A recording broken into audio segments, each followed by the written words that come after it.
Welcome back mga kalingap, tayo ay update na naman dito po sa atin pong reaction video. Ito yung atin pong tuloy na pagsubaybay, Danjoy yung Walang Iwanan Season 2. Pagkakaroon kaya ng Season 2. Ito, balita-balita ang pahayag na ito pong Season 2 ay babalik itong Danjoy. Nang pumunta ito pong si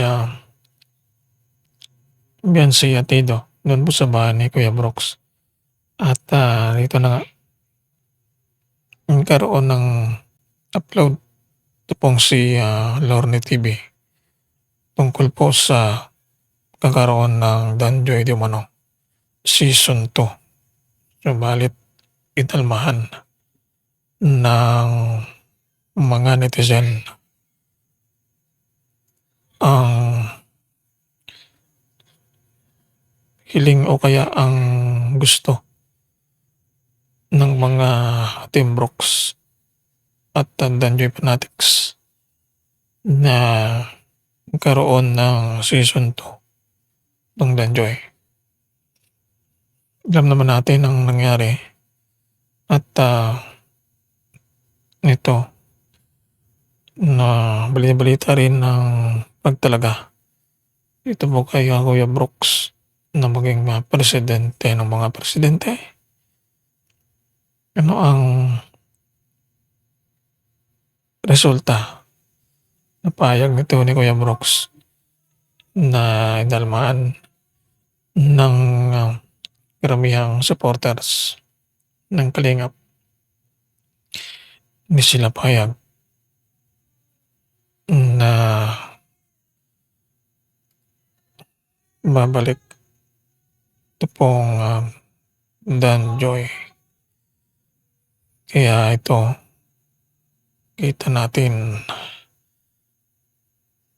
ito kung saan itong nagbisita ng Team Kalingap tapos sa bahay ni Kuya Brooks. At ang pahayag ni Lorne TV na di umano pagbabalik ng Danjoy Season 2 at ito rin ay ginawan ng reaksyon Kuya Bal sa kanyang live karon ng Season 2 para lang di umano sa pagiging tandem ng dalawa. Wala na love team di umano. Kaya ito yung ating matunghayan at masusubaybayan. Kaya itong episode ng EDSI kung saan ang karamihan ay giliw na giliw to sa episode na ginumpara ng iba itong EDSI at Danjoy. Balit hindi naman mangyayari dumano. Magkaiba naman ang Danjoy sa EDSI. Kaya ito doon to sa episode ng The EDSI ay kita natin na talagang nangangamba kung si Papa Eds na mangyari sa kanila ang nangyari sa Danjoy. Ngayon din si Biancy. Kaya ito ang napangarap ng karamihan na yung dalawa, sa awa ay, katuluyan o kaya ay sila na hanggang huli. Kaya ito, 'tong Sam Ashley TV, isang patunay na ang Red Sea is real. Kaya ito, Danjoy Season 2 ay kinumpirma di umano. Pero sa bagong balita ay, kinumpirma din galing kay Kalingap Rab na malabo na magkaroon ng Season 2. Ito pong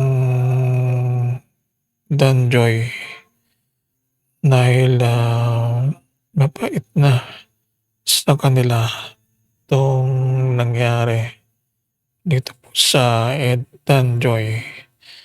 Ang nangyari kay Joy ay hindi na maibalik ang sakit ng mga viewers na nakirot na naramdaman nila sa kanilang puso. Nangyari dito sa EDSA. Kaya eto, mga prank di umano ni, Kuya Brooks nag-prank.